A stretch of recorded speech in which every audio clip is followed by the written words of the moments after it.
Spoštovani, ki ste prišli v druženje, vem, pričakovali ste Jano Turk-Šulc, zdaj ste pa zagledali mene. Jana je tam v ozadju kamere. Razlog, da sem tokrat z vami jaz, je pa, da smem tukaj na Konjskem vrhu gostiti mojega, bom rekel, velikega prijatelja, velikega z kar nekaj razlogov, velikega v človečnosti, velikega v, bi rekel, zaznavnosti, torej v tem sočutju, ampak ne samo do ljudi, ampak do celotnega stvarstva, do živali, do rastlin, do vsega, kar nas obdaja. In po moji presoji tudi kot največjega znanstvenika, kot jih poznam v slovenskem prostoru, to je Andrej Detelj, ki me vedno znova prevzema z svojimi raziskavami, z svojimi razmišljanji, predvsem pa me je nagovoril z svojim dokazom, da to vesolje, naše vesolje, ne deluje samo po principih entropije, torej da ne gre vse, kar bo bolje sam razložil, v smeri kaotičnosti, ampak je matematično in eksperimentalno dokazal tudi zakon sintropije. Andrej, pozdravljen še enkrat, pa razloži ti to, kaj je to entropija, kaj je sintropija, posebej kaj je v ozadju te entropije, Darwin, Bacon oziroma vse ti, in pa recimo, kaj pomeni tudi to tvoje odkritje na duhovnem nivoju, da pa vendarle bo zmagovala, bi rekel, ta smer harmonizacije, žlahtne povezanosti in neke kaotičnosti in pa destrukcije. Ja, najprej lep pozdrav, sem hvala, Karel, da si me povabil ta pogovor. Kar se entropije pa sintropije tiče, lahko na kratko povem pač najprej tole. V glavnem v tako imenovani uradni znanosti poznamo predvsem entropijski zakon. Ta entropijski zakon je nastajal predvsem na sredi 19. stoletja, ko so bile popolnoma drugačne duhovne in družbene razmere v evropski družbi kot pa danes. To je bila doba, ko so tiste stare aristokratske strukture razpadale, ko so po Evropi divjale napoleonske vojne, potem pariška komuna, vojna med Nemčijo in Francijo in tako naprej. In ljudje so takrat nekako nehali verjeti v tisti božanski red, ki je vladal v srednjem veku, pa še v zgodnjem novem veku. Nehali so verjeti v tisto statičnost nebes. Čutili so, da se nekaj spreminja, začeli so se zavedati toka časa. Ampak žal so se začeli zavedati predvsem tistega toka časa v negativni smeri. To se pravi v smeri od urejenih struktur proti kaosu. Če gledamo, recimo, beremo romantično poezijo ali pa tudi pozneje simbolizem, francoski simbolizem, Baudelaire, recimo, to so pesmi, ki govorijo o tem, kako je čas velik uničevalec, tudi Prešeren, recimo, življenje ječa, čas njen rabl hudi. To v 19. stoletju je bil čas nekaj negativnega, nekaj, kar je iz tiste čistosti otroštva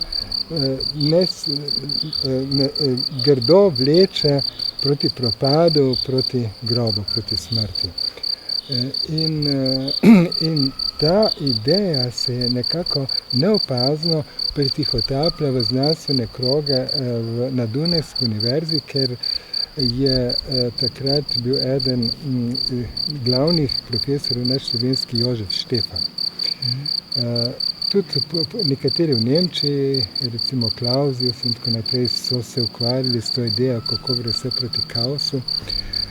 In največji Štefanov učenec je bil Ludvik Boltzmann, poročen z Goriško Slovenko, hodil je z njo na počitnice v takrat slovenski Devin pri Trstu. In Boltzmann se celo življenje trudil, da bi dokazal entropijski zakon, to se pravi zakon, ki v fizikalnih in matematičnih termih govori o tem, da vse urejeno v naravi spontano teži k kaosu. No, če tako laično ta zakon predstavim, bi to pomenilo, recimo, kaj je urejena struktura. Urejena struktura je, recimo, da imamo dve posodi, v eni posodi je mleko, v drugi je voda, potem to zlijemo skupaj, se voda zmeša z mlekom, kar na začetku je bilo na eni strani belo, na drugi strani prozorno, potem se pa zameša, so neki vrtinci in potem je vse pač nekaj sivega. Ne vemo več, kje je mleko, kje je voda. Na začetku je bila jasna informacija, tukaj je mleko, tukaj je voda, potem se pa zameša in to je bolj kaotično stanje. V fiziki lahko prav z pojmi iz verjetnostnega računa definirajo, kaj pomeni kaos, kakšna je stopnja reda, kakšna je stopnja kaosa in čim bolj je sistem kaotičen, tem večja je entropija tega sistema. In entropijski zakon, ki so ga formirali in eden glavnih, če ne celo mogoče najbolj pomembni med njimi je bil Ludwig Boltzmann, entropijski zakon pravi, da vse v naravi spontano teži od reda k kaosu, spontano samo od sebe, brez neke intervencije od zunaj. In če hočemo pa ta kaos spremeniti v red, rabimo pa neko intervencijo od zunaj, rabimo neko višjo avtoriteto, rabimo neko oblast, potrebujemo pač neko, recimo, takrat so nehali verjeti v Boga, ampak so pa začeli verjeti v moč ekonomije. Ne, pač da, ker takrat so se ekonomski povzpetniki začeli zelo hitro dvigovati v 19. stoletju. In to je bilo pa zelo povezano tudi z Darwinovimi idejami. Darwin je bil dober prijatelj Herberta Spencera, ki je nekako neke temelje angleške ekonomije v 19. stoletju postavil. Tako da je Darwin številne ideje od Spencerja tudi prevzel, pač da preživetje najbolj sposobnega, survival of the fittest. To je v bistvu Spencerova ideja in Darwinova ideja, težko je reči, kdo je prvi prišel na to. Ampak ta ideja pač pravi, ne, da lahko mi preživimo samo tako, da žremo neko energijo na račun drugih. Da smo v vlogi nekega močnejšega bitja, ki se okorišča na račun šibkejših. Tako da ekonomija je to vzorec zelo izrazito sprijela in današnji rezultat tega je neoliberalni kapitalizem, klimatizem.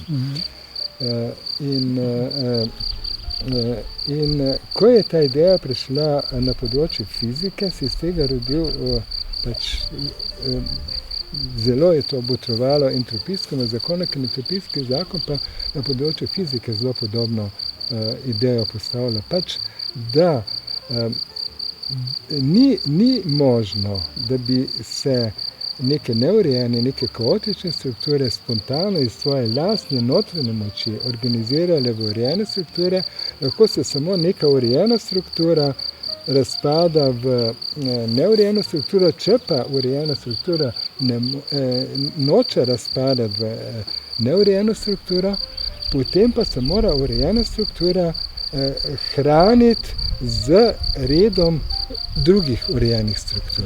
To se pravi, tukaj gre za pojem reda in nereda in tiste strukture, ki so bolj urejene, lahko preživijo samo tako, ker drugače bi propadli zaradi entropijskega zakona, preživijo le tako, da lahko žrejo tiste druge urejene strukture in s tem red drugih struktur sprejemajo vase, da ohranijo svojo lastno urejenost. No? In to je pač temelj ekonomije danes.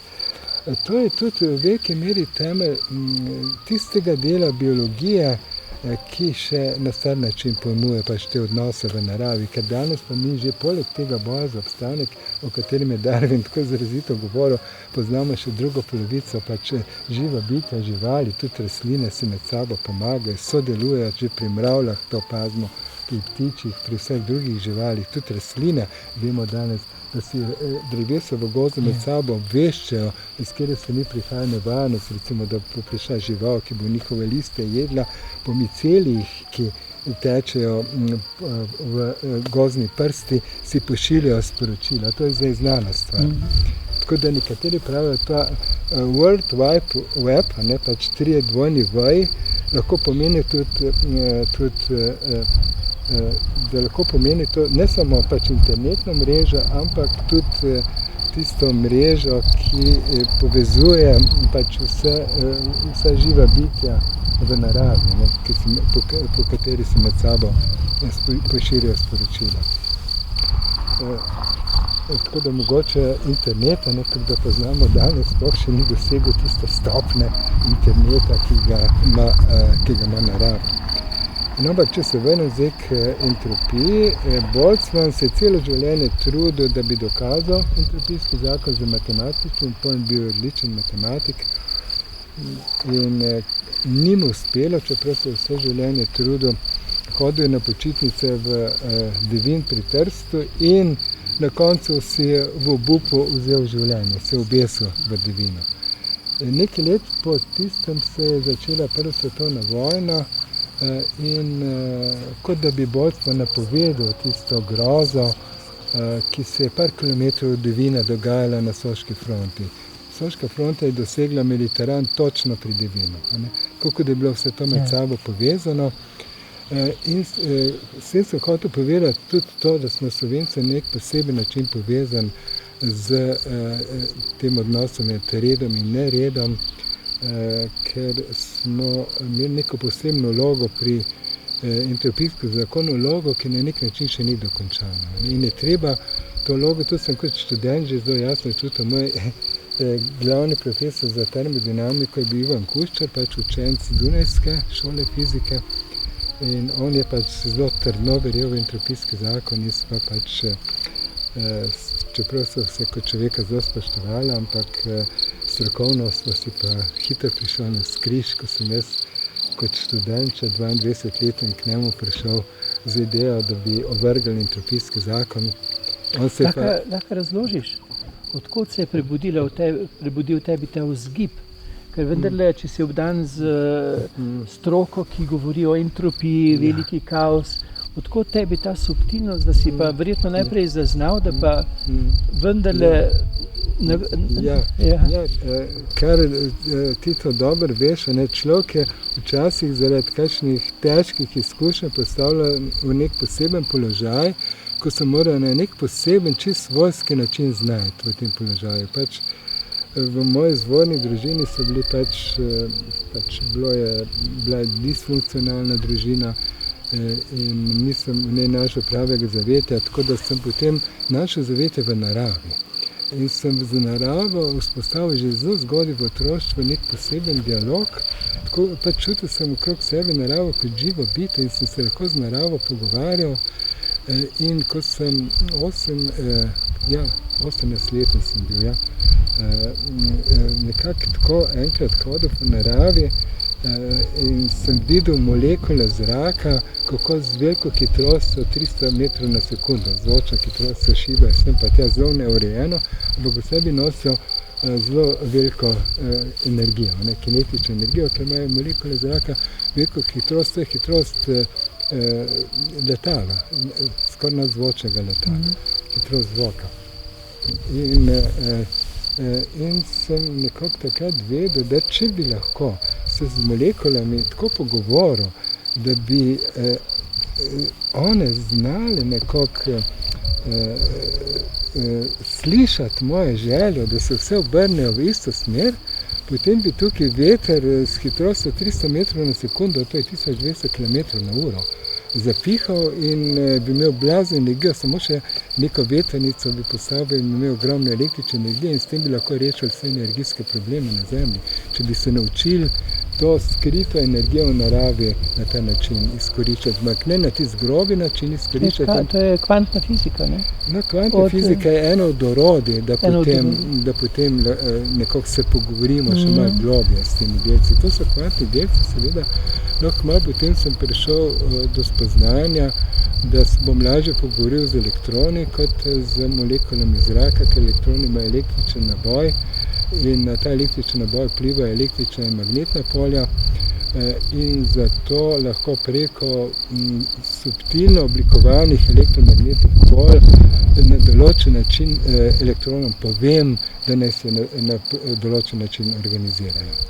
In ti zdaj v bistvu to, kar si rekel, rekel, v tej subtilni enosti s stvarstvom, ne, na nek način sedaj, ne samo, da si matematično dokazal v svoji knjigi, izjemni knjigi Sintropija, ampak dejansko tudi udejanjaš eksperimentalno in to že, pravzaprav si pred 30 leti to že eksperimentalno dokazal. Sem eksperimentalno dokazal, je bil zelo zahteven eksperiment, posebno za tiste čase.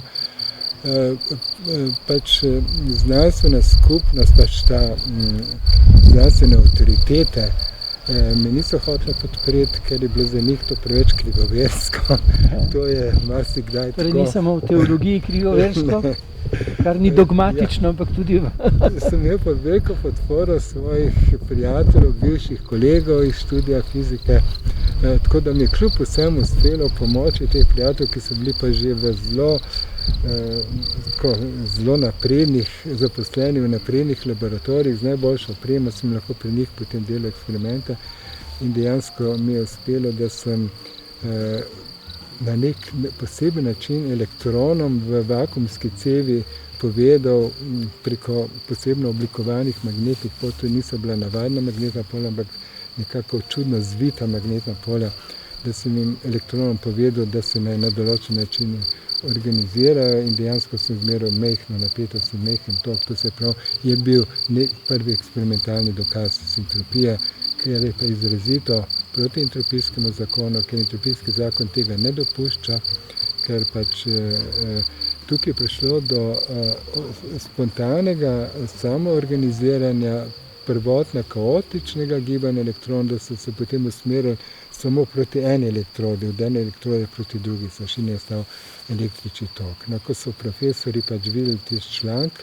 ki sem ga takrat po tistem uspelem eksperimentu napisal, eden od njih me je nadrl, ostali so pa nehali z mano govoriti. Tako da sem ostal popolnoma sam, ampak nadaljujem. Pravzaprav so lahko takšni znanstveniki še hujši kot teologi, ne, ki se striktno držijo kot pijanec plota samo, ne bom rekel resnice kot resničnosti, ampak resnice, ki so jo zakoličili. Ne. Ja, Karel, dogme imamo povsod, tudi v fiziki. Entropijski zakon je ena največjih znanstvenih dogm.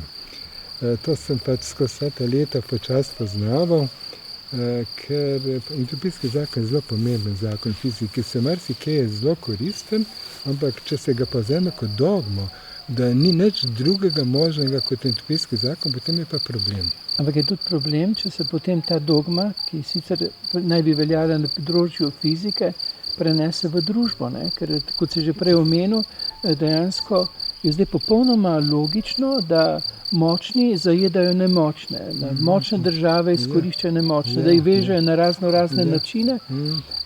Ta tvoj dokaz oziroma ta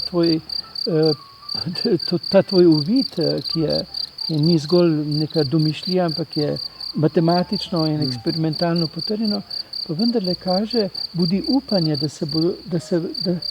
da se pravzaprav, kar že čutimo, prebuja ta subtilnost notranje zaznavnosti, v kateri ni več grobosti, tudi ne grobega, recimo prenašanja energije. Pravzaprav je tudi Tesla že nekaj v tej smeri razmišljal. Ne? Ja, to je tisto, kar je najbolj pomembno v tem času.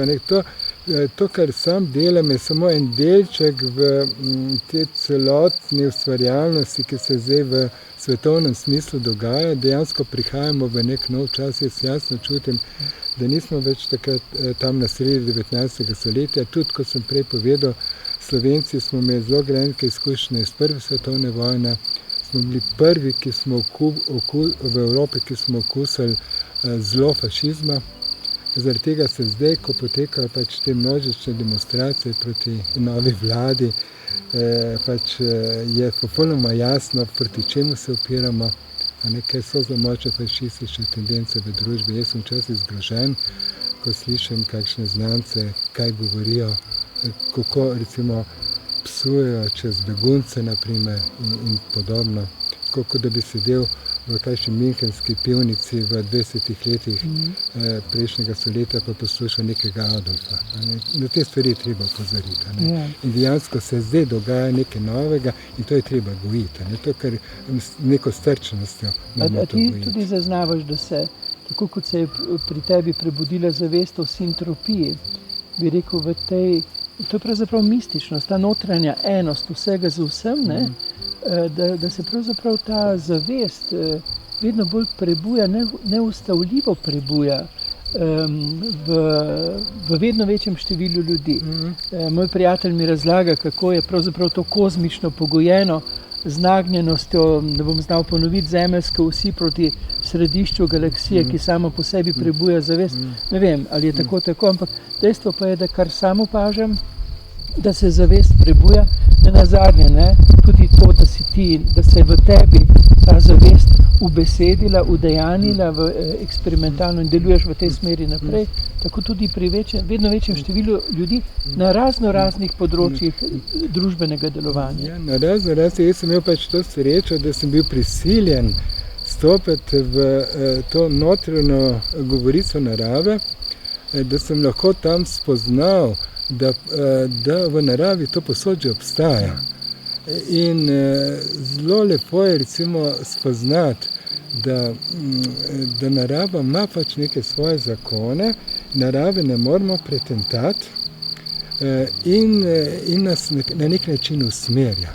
Recimo prvi stavek v Exupéryjevi knjigi Terre des Hommes, mislim, da v slovenskem prevodu, ne vem, večkrat je bila prevedena zemlja, pesek in ljudje, nekaj takega. Ja, prvi stavek je, zemlja nas ne uči veliko več kot vse knjige, zaradi tega, ker nam kljubuje.